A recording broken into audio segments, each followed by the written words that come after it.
Kia ora and welcome to another day of the Beer Jerk Advent Calendar Drink Along. I'm Joe. I'm Luke. It's Wednesday. It is Wednesday. 18th maybe? Or I don't know what. Anyway, today in Advent, we are drinking this beautiful thing. Rainbow Sherbet Sour by Gweilo, which is a slang term for Westerners in Cantonese, isn't it? Which is what is spoken in Hong Kong, where two Westerners set up Gweilo. Oh, that's a nice split there. Gweilo literally translates to white ghost. Cheers. So Cantonese slang for white folk, quite pejorative. I'm not sure if it's an offensive word now. Probably not if they're using it as the name of their brewery in Hong Kong.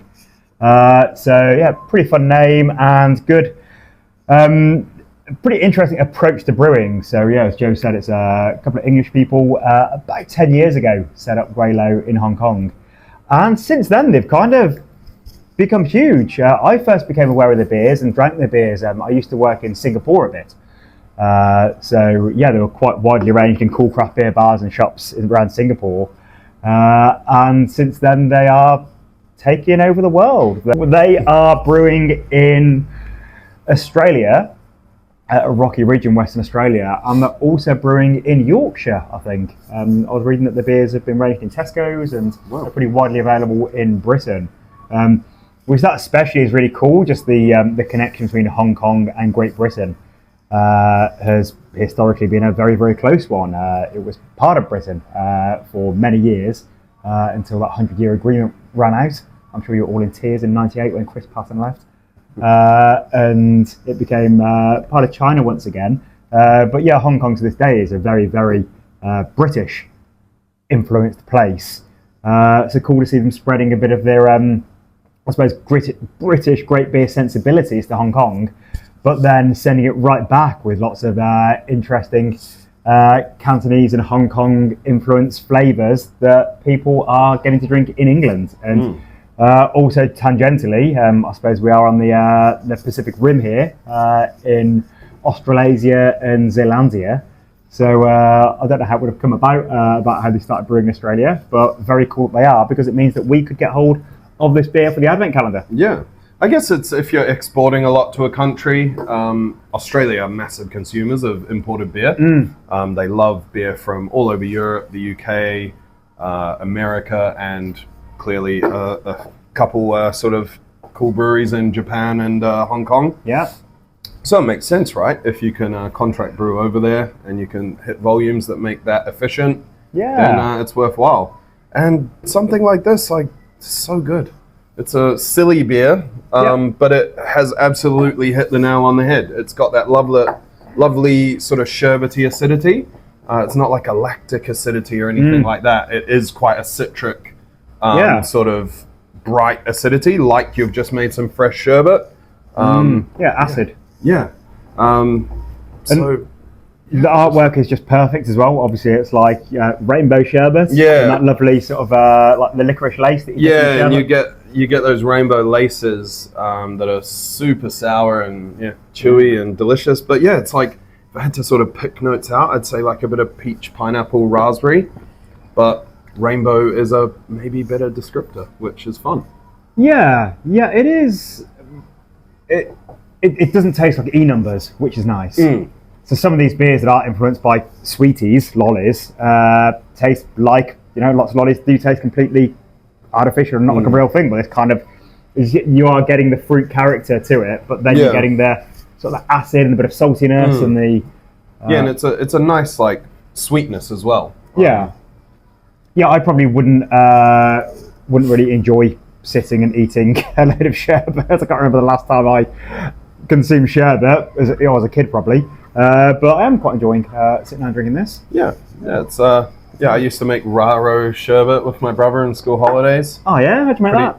Pretty sure that was just Raro, icing sugar, and citric acid. Oh yeah. Mixed up, and I can't remember how we used to eat it. Dip stuff in it. Yeah. How would you just eat it? I don't know. Like maybe celery like sticks, healthy kids would like coat grapes in it or something. Yeah. Just pour it straight in your mouth. I feel like that is spoon or because you have dabs, don't you? But that's just icing sugar and citric acid with the flavored lolly. Yeah, I don't know. I'll say that to you because you're English. When you maybe when you open Joe's sweet shop with all your wonderful confections. So yeah, really cool to get this over here. I reckon for a lot of you drinking along, it may be your first experience with Gweilo.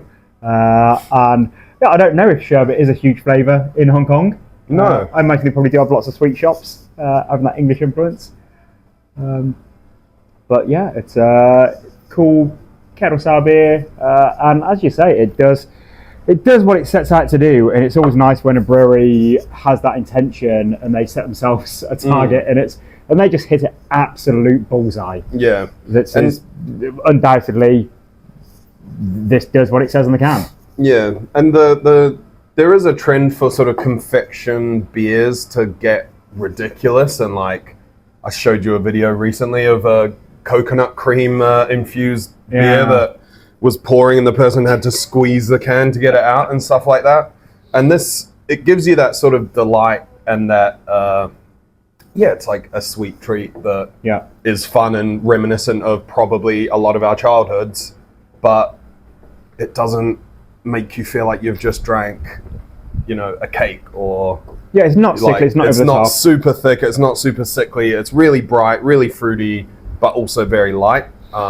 And you drink it again. Like if we had a keg of this on the top of the tap room, we would have regulars that would be asking for that sherbet beer. Drink, because people buy cans of Monster every day, and not us, but there are those kind of drinks.